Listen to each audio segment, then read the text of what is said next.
falsehood defeated.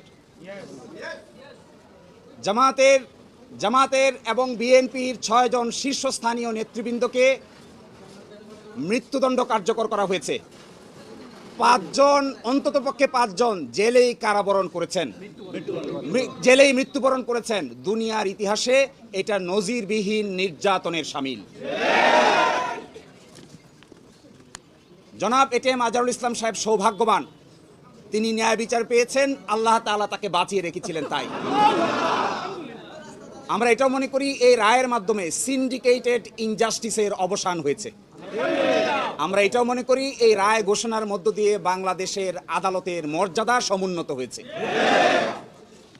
এবং আদালত 4টি অবজারভেশন দিয়েছেন। তার মধ্যে প্রথমটি বলেছেন, অতীতের রায়ে বাংলাদেশ সহ এই ভারতীয় সাবকন্টিনেন্টের ক্রিমিনাল বিচার ব্যবস্থার